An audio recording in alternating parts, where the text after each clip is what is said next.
Bonjour à tous, bienvenue dans ce nouvel épisode de l'actualité immobilière. Vous êtes sur ImmoFamily. Très heureux de vous retrouver ici. Alors, qu'est-ce que ça consiste cette vidéo? On va faire un tour, un point sur une phrase un peu motivante sur le thème de l'investissement. On va faire un rapide tour des taux d'intérêt des banques en France, les meilleures banques qui font les meilleurs taux d'intérêt à l'heure actuelle. Ensuite, je vous présente un article que j'ai sélectionné pour vous qui me paraît important de vous parler aujourd'hui, c'est de savoir comment avoir un apport personnel. Si on n'en a pas, comment faire pour en avoir? Très bel article. Ensuite, on va regarder l'économie actuelle, que ce soit l'euro, le dollar et la crypto-monnaie, Bitcoin, Ethereum. Et je vous présente très rapidement, car à chaque fois en fin de vidéo, c'est les mêmes présentations en fin de vidéo, d'une entreprise que je mets beaucoup de cœur à vous faire partager, car j'y crois énormément. C'est une entreprise qui permet d'acheter des biens immobiliers en crypto-monnaie. Et ensuite, une entreprise aussi que j'y crois et que j'utilise lourdement pour gérer mes biens et qui me fait gagner énormément de temps. Allez, c'est parti, voyons les taux d'intérêt actuels. Aujourd'hui, Boursorama est premier avec 1,60%. Là, vous avez le taux sans les frais de dossier et ni l'assurance. Là, vous avez les taux frais de dossier avec l'assurance. D'accord? On est sur le site Réassurez-moi, qui est un site de courtier en assurance de prêt immobilier. Donc, n'hésitez pas à aller dessus pour faire des économies sur votre assurance. Société Générale, bon premier aussi, qui talonne la première place à 1,60. HSBC qui a baissé, qui est à 1,63%. Le CIC 1,65. Crédit Mutuel 1,66 qui est talonné par la Banque Postale 1,66 aussi. Crédit Agricole 1,67. Et après, je vous laisse voir les autres prêts si ça vous intéresse. Mais pour moi, je trouve pas ça assez intéressant pour aller plus loin dans la description des banques qui ne font pas d'efforts en ce début de septembre. Allez, passons maintenant à la petite phrase du jour. Certains travaillent dur pendant que d'autres travaillent intelligemment. C'est une phrase qu'on a aussi mis dans le Instagram ImmoFamily.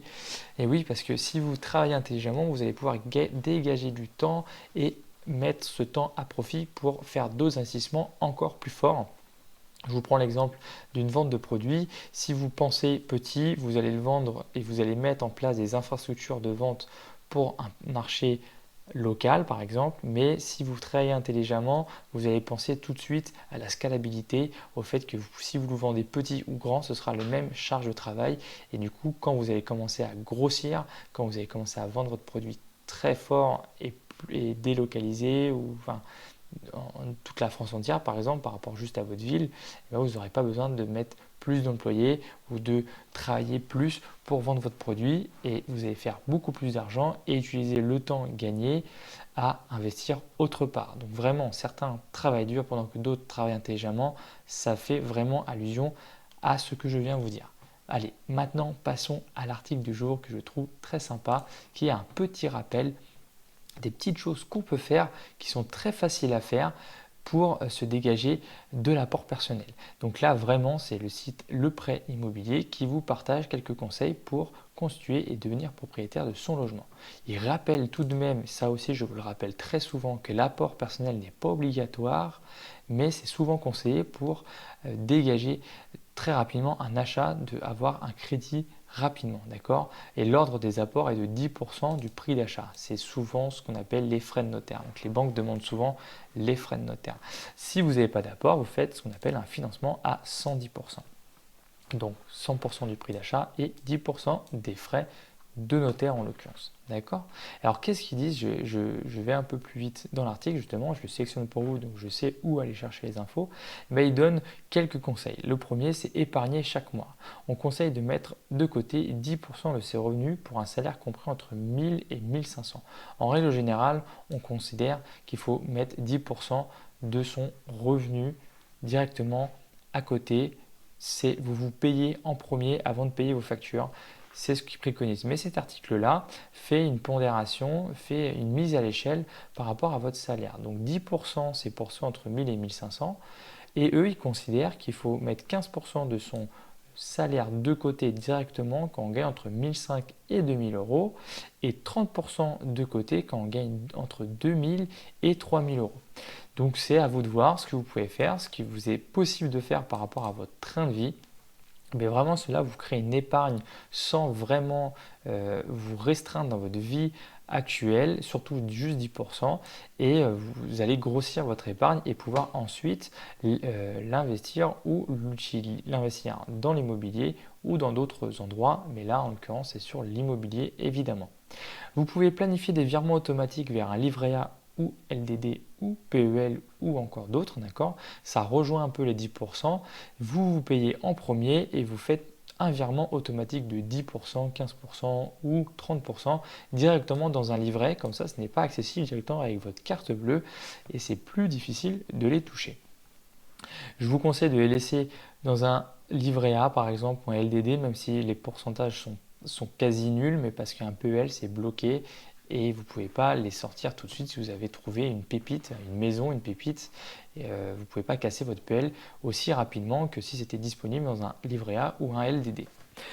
Profitez d'une épargne salariale pour bloquer les fonds. Et oui, des entreprises proposent des épargnes où vous pouvez faire fructifier de l'argent. N'hésitez pas à le faire si cela vous semble rentable.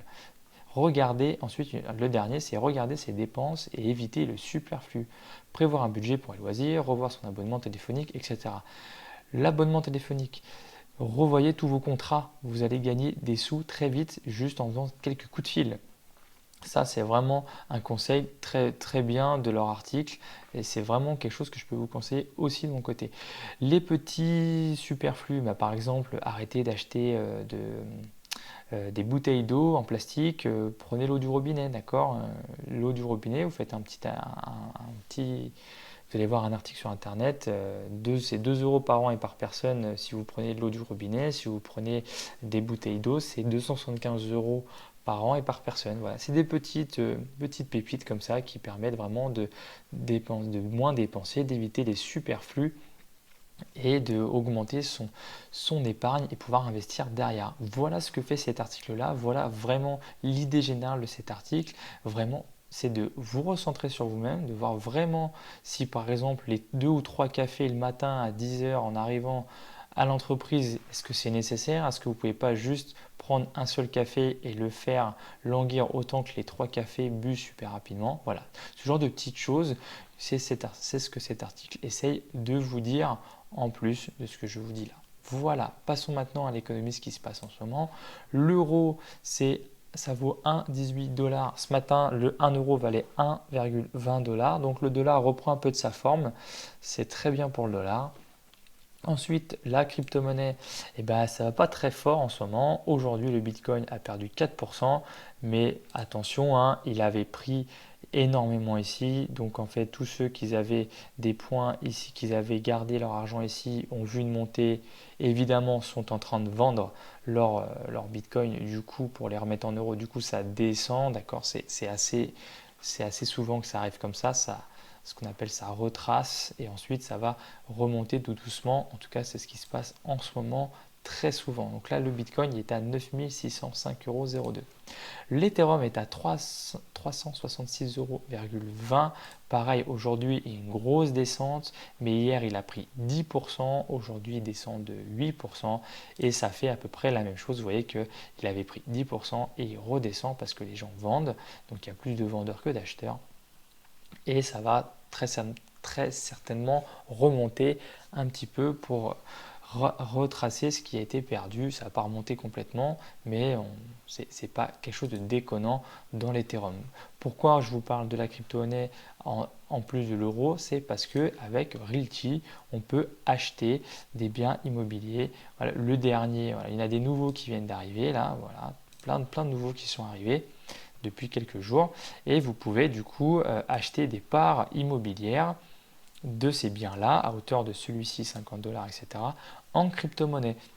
Donc plus besoin de passer forcément en euros, plus besoin de passer par un notaire, vous pouvez directement passer ici, ils vous envoie le contrat par mail, vous le signez et c'est fait. Eux ils le signent aussi et voilà, vous avez une part du bien et vous gagnez à hauteur de là 10%, 26 c'est ce qui est attendu, là 11,77% c'est ce qui est attendu ici, que vous gagnez par an. D'accord, je vous rappelle, le livret A est à 0,5% par an. Là vous mettez une petite partie, vous pouvez mettre la totalité de votre livret A, c'est vous qui voyez, mais vous êtes à une rentabilité attendue de 11,77% par an. Donc voilà, pour vous dire que le livret A c'est vraiment pour mettre de côté, mais pas pour se faire de l'argent. Voilà. Si vous avez beaucoup de biens immobiliers autres que passer par ce genre de plateforme, je vous invite à utiliser le logiciel Rentila, qui est un logiciel gratuit à partir du premier bien et ensuite payant, mais vraiment les tarifs sont très peu chers. On va faire un petit tour des tarifs. Vous avez donc 0, c'est de 2 à 5 biens, ça vous coûte 4 euros par mois, et des biens limités, c'est 8 euros par mois. Et franchement, pour tous les services qu'ils proposent, c'est vraiment pas grand chose. Ça vous donne vraiment un gain de temps non négligeable, et franchement ça vous évite de passer par des agences immobilières quand vos biens sont bien entretenus et qu'il n'y a pas trop de rénovation à faire ou de travaux, ou vos locataires sont bien lotis, que vous mettez bien vos locataires dans votre logement. Vous pouvez vraiment vous passer des agences quand vous avez ce genre de logiciel. Donc vraiment, allez faire un tour. De toute façon, tous les liens que je vous ai passés, que ce soit Coinbase ici pour la crypto-monnaie, que ce soit Realty, Rentila ou l'immobilier, enfin tous les liens que vous avez ici seront dans la description de cette vidéo. On en a fini pour aujourd'hui. Je vous souhaite une très bonne fin de soirée car j'ai fait ça à 19h30 et je vous dis à demain ou à très vite pour une prochaine vidéo sur l'actu immobilière.